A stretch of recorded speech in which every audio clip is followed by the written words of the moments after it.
Assalamualaikum warahmatullahi wabarakatuh.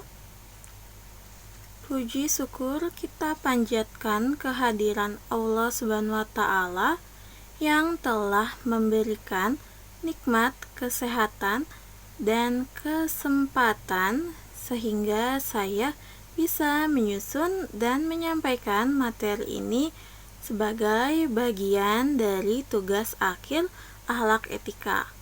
Perkenalkan, nama saya Raistari Deviskas Kustawan, NPM 2021-215061. Pada kesempatan ini, saya ingin membahas 3 hal penting yang saling berkaitan dalam kehidupan sehari-hari, yaitu pertama, ada bagaimana Islam memandang demokrasi dan penegakan hukum. Yang kedua, pentingnya membangun akhlak yang baik. Dan yang terakhir atau yang ketiga, bagaimana cara mencegah dan menangani kekerasan seksual menurut Islam.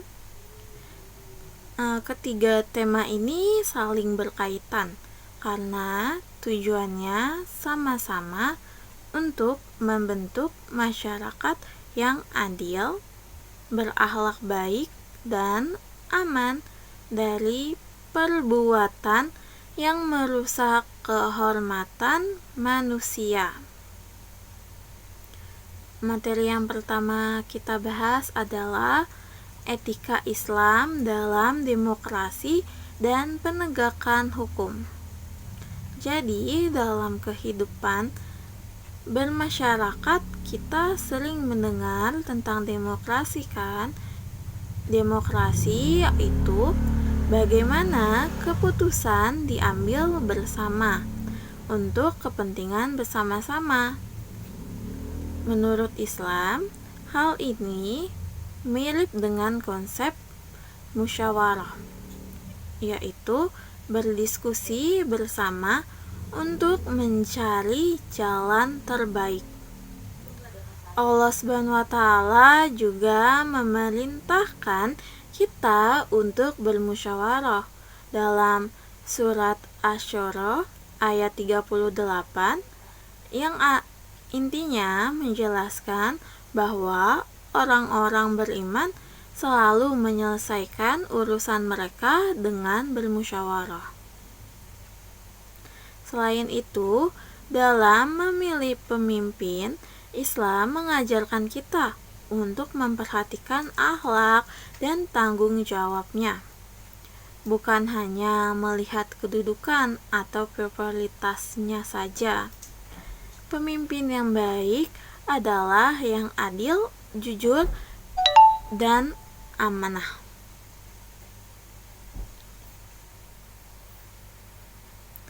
Pemimpin yang baik adalah adil, jujur, dan amanah. Dalam penegakan hukum sendiri, Islam sangat menjunjung tinggi keadilan. Tidak boleh membedakan antara yang kaya dan miskin, atau pejabat dan rakyat biasa. Hal ini sesuai dengan salah satu ayat yang cukup populer, yaitu perintah Allah untuk selalu berlaku adil dan berbuat kebaikan. Jadi, inti ajaran Islam adalah keadilan yang menyeluruh, supaya tercipta masyarakat yang damai dan saling menghormati. Nah, materi selanjutnya itu, materi kedua kita ada pembinaan akhlak dalam kehidupan. Selanjutnya adalah soal akhlak. Jadi, di dalam Islam, akhlak adalah hal yang sangat penting. Bahkan Nabi Muhammad SAW pernah bersabda bahwa beliau diutus untuk menyempurnakan akhlak yang mulia. Akhlak bukan hanya soal sopan santun, tapi juga tentang bagaimana kita bersikap jujur, sabar, rendah hati, menghormati orang tua, serta menghindari hal buruk. Contohnya itu kayak iri, sombong, dan suka membicarakan burukan orang lain atau kayak gibah. Pembinaan akhlak ini dimulai dari keluarga, sekolah, dan juga lingkungan tempat kita tinggal loh. Misalnya itu dengan menasehati adik kita untuk berkata jujur, membiasakan diri juga untuk mengucapkan tolong dan terima kasih, atau belajar sabar sambil menghadapi masalah. Intinya, Islam kita bukan hanya menjadi orang yang rajin beribadah, tapi juga punya perilaku yang baik dan bermanfaat bagi orang lain yang ada di sekitar kita loh. Yang ketiga itu ada materi tentang pencegahan dan penanganan kekerasan seksual. Topik ketiga ini juga sangat penting, yaitu tentang bagaimana Islam mencegah dan menangani kekerasan seksual.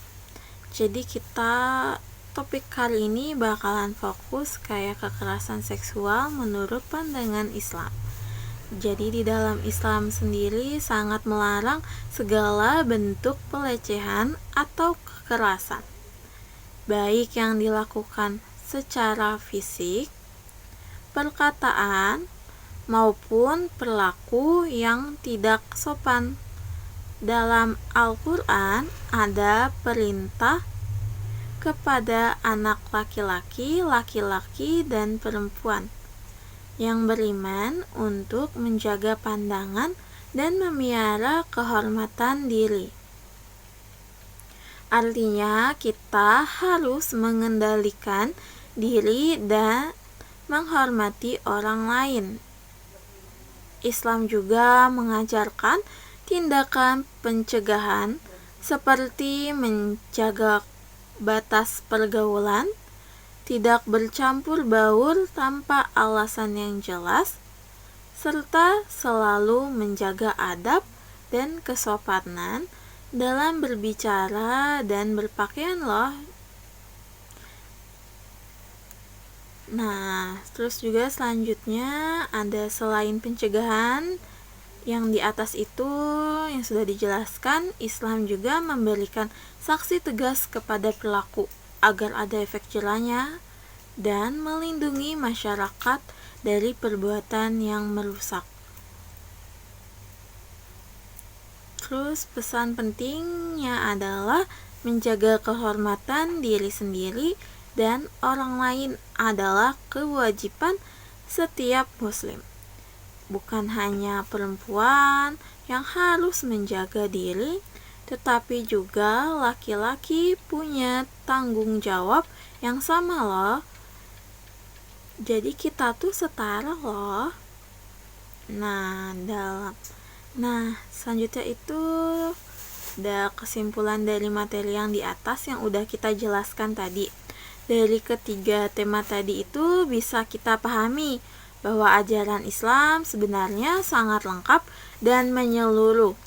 Islam tidak hanya mengatur soal ibadah, tetapi juga bagaimana kita bermusyawarah dan berlaku adil, membina akhlak supaya menjadi pribadi yang baik, serta menjaga diri dan mencegah perbuatan yang merugikan orang lain maupun kita loh, seperti kekerasan seksual ini